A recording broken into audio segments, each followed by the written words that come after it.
Ողջույն եւ բարի գալուստ Python podcast։ Ես Python եմ։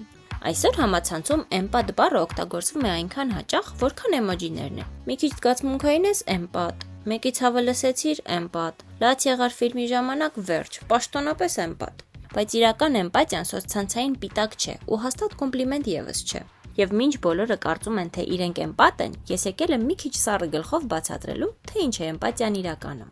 Էմպաթիան ուրիշի զգացողությունները զգալու եւ հասկանալու կարողությունն է։ Ուշադրություն, ոչ թե պարզապես հասկանալ, որ մարդը վատ է զգում իրեն, այլ բառացիորեն զգալ նրա հուզական վիճակը։ Սա գիտականորեն ուսումնասիրված երևույթ է։ Նեյրոգիտությունը խոսում է հայելային նեյրոնների մասին, որոնք ակտիվանում են, երբ մենք տեսնում ենք ուրիշի ապրումը։ Քո ուղեղը որոշ իմաստով կրկնում է դիմացինի վիճակը։ Բայց այստեղ կարևոր տարբերակում կա։ Կա կոգնիտիվ էմպաթիա, երբ դու հասկանում ես, թե ինչ է զգում մարդը, բայց ինքդ չես խորտակվում այդ զգացման մեջ։ Սա հաճախ ունեն լավ բանակցողները, հոգեբանները, անգամ քաղաքական գործիչները։ Ու կա էմոցիոնալ էմպաթիա, երբ դու բառացիորեն կլանում ես դիմացինի ցավը, ստրեսը, ուրախությունը։ Սա ավելի ծանր տարբերակն է։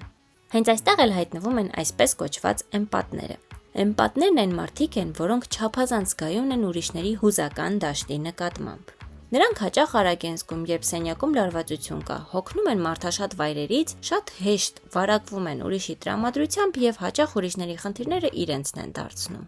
Սովորաբար, երբ մեկը գալիս է ու պատմում է իր ծանր օրը, մարդիկ ասում են, որ հասկանում են ու շարունակում ապրել։ Էմպաթը գնում է տուն ու կես-գիշեր մտածում այդ մարդու մասին, սրտխառնոցով, ծանրությամբ, երբեմն նույնիսկ ֆիզիկական ցավով։ Սա արդեն ավելին է, քան ուղղակի հասկանալը։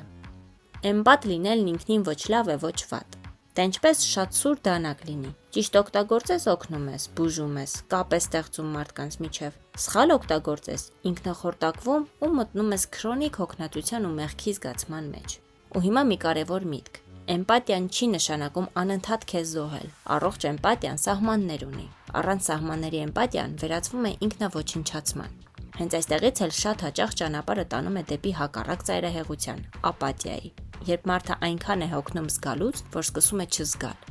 Եթե ձեզ հետաքրքրեց այս թեման եւ ուզում եք, որ հաջորդ թողարկման ժամանակ խոսեմ հենց ապաթիայի մասին, ինչ է դա, ինչից է առաջանում ու ինչու այն մեր ժամանակների լուր համաճարակը, գրեք մեկնաբանություններում։ Ձեզ հետ կրկին Python-ներ։ Մինչ նոր հանդիպում։